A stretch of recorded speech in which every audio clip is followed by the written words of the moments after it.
Glória a Deus. Romanos capítulo 1, versículo 1. Paulo, servo de Cristo Jesus, chamado para ser apóstolo, separado para o evangelho de Deus. Aleluia. Paulo, servo de Cristo Jesus, chamado para ser apóstolo, separado para o evangelho. Glória a Deus. Nós queremos trazer esse seguinte tema aqui, com o título Separado. E nós vamos ver aqui na vida de Paulo e em mais outros dois personagens, quando Deus chama, quando Deus separa e quando Deus prepara o homem ou a mulher de Deus. Lá no capítulo 2, versículos 2 e 3 do livro de Neemias, diz assim a Bíblia, a palavra de Deus: Assim o rei me perguntou: por que está triste o teu rosto, se não estás doente? Não é isso senão tristeza de coração?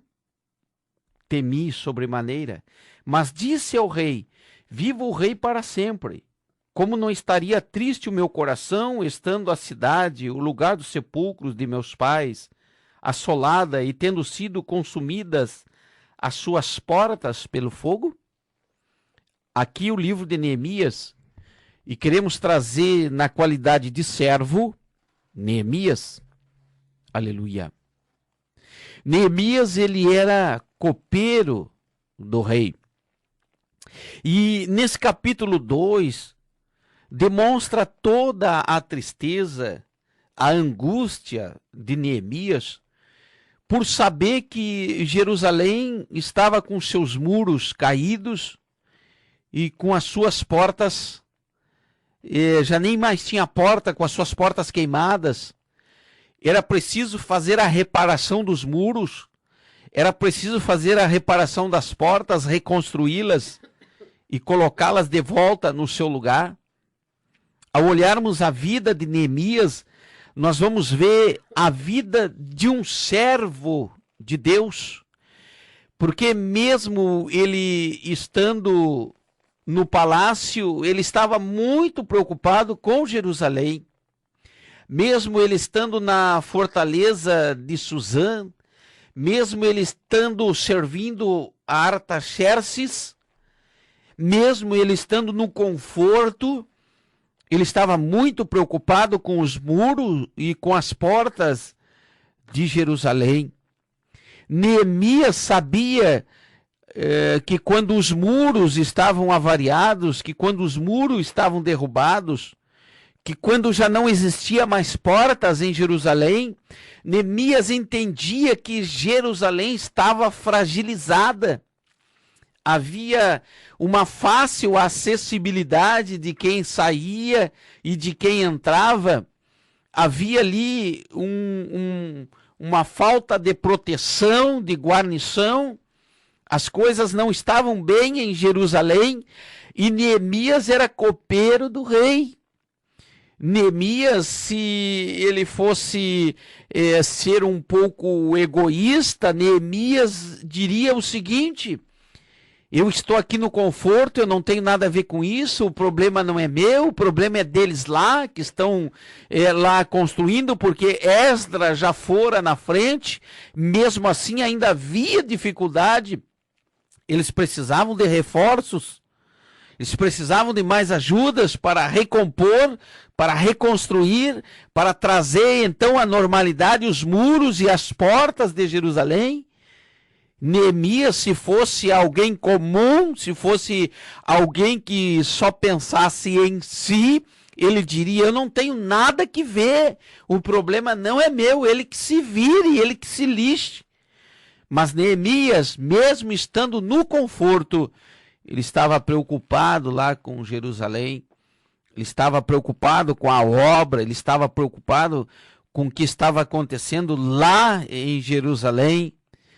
E o servo de Deus, aquele que se diz servo, aquele que é servo do Senhor, uma primeira coisa que aprendemos aqui, ele não se conforma com as coisas que estão mal na casa do Senhor.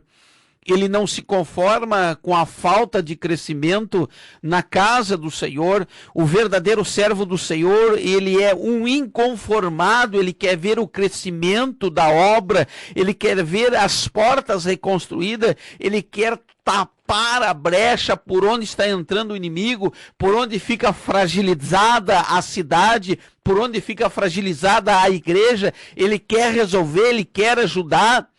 Neemias aqui é um altruísta, pensando muito mais em Jerusalém, pensando muito mais nos outros, pensando muito mais nos seus conterrâneos do que em si mesmo. Se você for observar a vida de Neemias, você vai ver que Neemias era um conhecedor da palavra. Ele sabia do zelo que Deus tinha por Jerusalém, e na condição de servo, Neemias largou o conforto para ir para Jerusalém. E quantos querem largar o conforto hoje para ganhar almas para o Senhor? Quantos querem perder noites de sono para fazer a obra do Senhor? Quantos querem se sacrificar para levar uma palavra? Quantos levam a palavra aos mendigos? Quantos levam a palavra aos borrachos?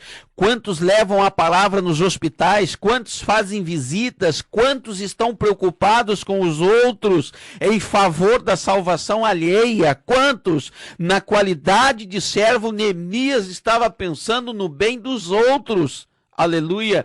Diz a palavra do Senhor que a expressão do rosto dele era de quem estivesse doente. Ele estava contrito, ele estava triste, querendo fazer e não estava podendo fazer. Aleluia. Porque ele era serviçal, ele era servo de Artaxerxes, do rei. Mas o rei olha para ele, o rei observa nele que não estava bem. Aleluia. E o rei pergunta para ele: por que tu está triste? O teu rosto está caído? Você parece que está doente? Aí Neemias diz: não é isso, senão tristeza no coração. Neemias tinha uma tristeza no coração para ganhar almas para o Senhor Jesus.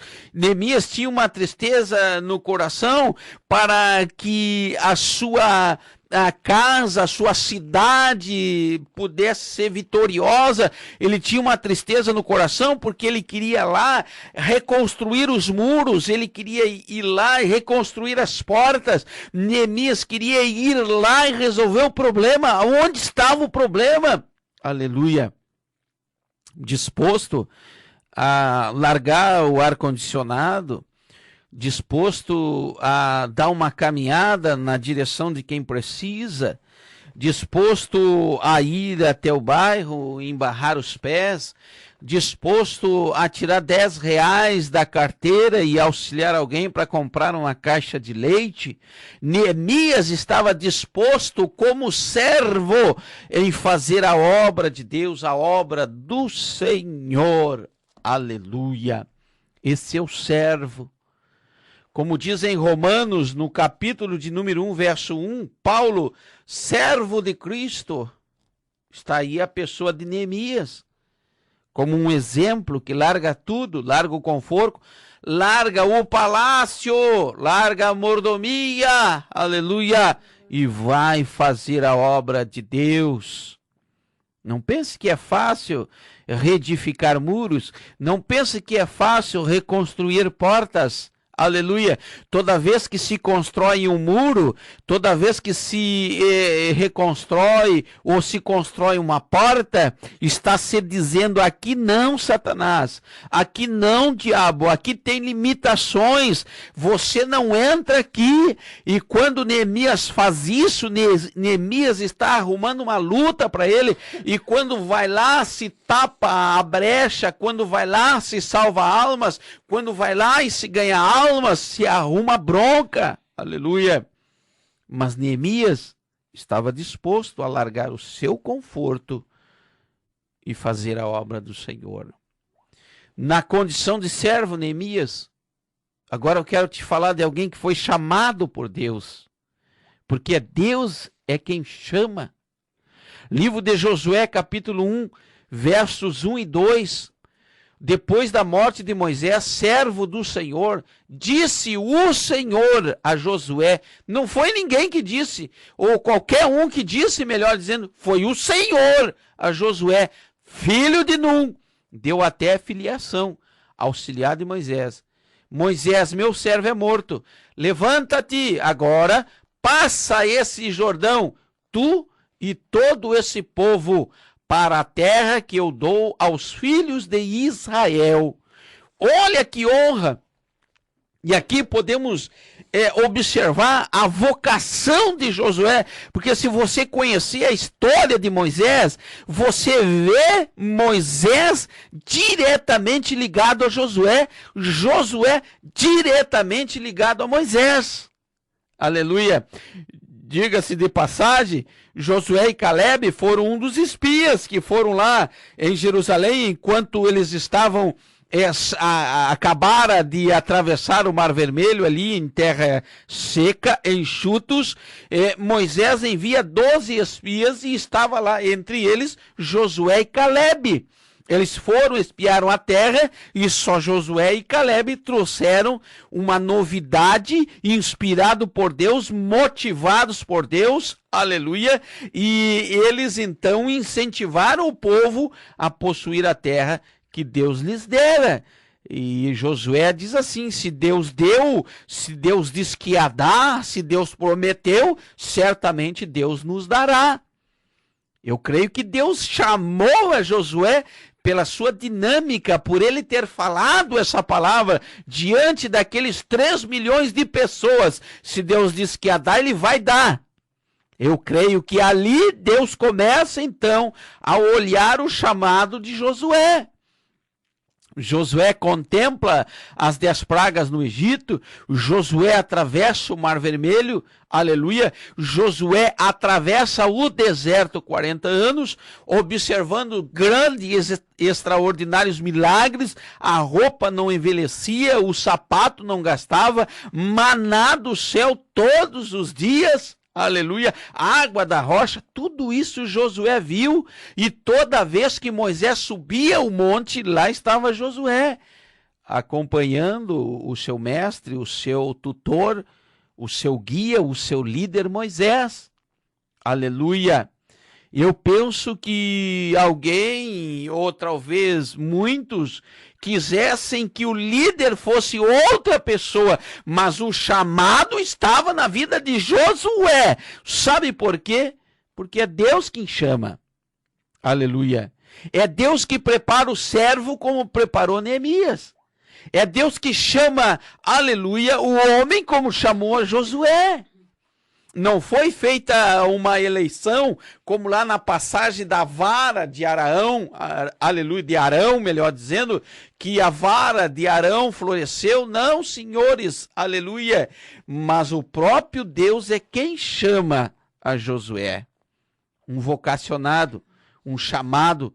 E a Bíblia diz, como nós lemos aqui, Josué, o meu servo Moisés é morto, agora tu vai liderar esse povo aí, e a primeira coisinha que tu vai fazer, Josué, a primeira, é atravessar o Jordão. Oh, aleluia, glória seja dada ao nome do Senhor. Que privilégio é aquele que tem a chamada. Aleluia!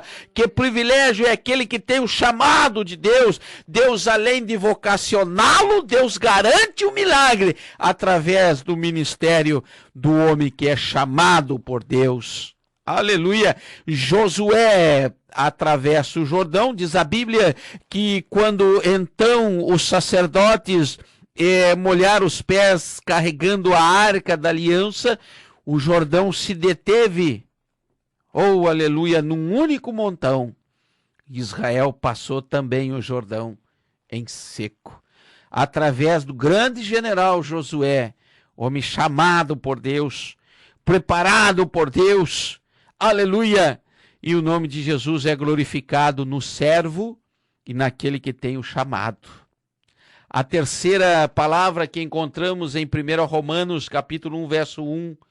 Paulo, servo de Cristo Jesus, chamado para ser apóstolo, separado para o evangelho de Deus. A terceira coisa que encontramos aqui, nesse versículo 1 de 1 de Romanos, é separado. Aleluia. Embora, e aqui eu quero trazer a figura de Paulo, Atos dos Apóstolos, capítulo 9, versículo 4, diz a Bíblia: e caindo por terra, ouviu uma voz que lhe dizia: Saulo, Saulo, por que me persegues? Separado, embora Saulo não quisesse, embora Saulo não entendesse nada, embora Saulo estivesse cheio das suas convicções, aleluia, Deus estava separando ele para fazer uma grande obra. Louvado seja o nome do Senhor. Deus estava escolhendo a Saulo. E a Bíblia diz que esse homem, Saulo, ele tinha cartas das sinagogas para prender, matar, aprisionar, judiar o povo de Deus, quando o próprio Jesus chega, vem, se manifesta ao homem que é separado e lhes fala assim: Saulo, Saulo, por que me persegues? O Saulo diz: quem é, Senhor? E o Senhor responde: eu sou Jesus, a quem tu persegues. Agora levanta-te, entra na cidade, e lá te será dito o que te convém fazer. Aleluia. O próprio Deus separa. Quando Jesus fala para Saulo: por que me persegues? Eu penso que Saulo levanta ali uma grande interrogação. Mas eu estou te perseguindo? Eu nem te conheço. Mas quem é que eu estou perseguindo? Aí Jesus fala e ele diz: você está me perseguindo, eu sou Jesus. E eu penso que na hora cruza um filme pela mente de Saulo, e Saulo lembra assim: ah, tá bom, é a igreja que eu vou prender, é os cristãos que eu vou prender, é aqueles fanáticos por Jesus que eu vou prender. E agora se manifesta aqui o líder deles, o próprio Jesus. Aleluia. A Bíblia diz então que havia em Damasco um certo discípulo chamado Ananias, e o Senhor fala para Ananias: Ananias, e Ananias diz: fala, Senhor, eis-me aqui. E o Senhor fala: levanta-te, vai à rua chamada direita e pergunta em casa de Judas por um homem de Tarso chamado Saulo, pois ele está orando. Eu penso agora que o homem que é separado, ele vive uma vida de oração. Eu entendo aqui que o homem que é separado por Deus, ele tem agora uma outra visão, ele vive agora numa outra dimensão, ele agora vive e começa pela oração tudo que vai viver, tudo que vai fazer. Aleluia. Numa visão, ele viu que entrava um homem chamado Ananias, impunha sobre ele a mão para que tornasse a ver. Tudo isso Jesus revelou a Ananias.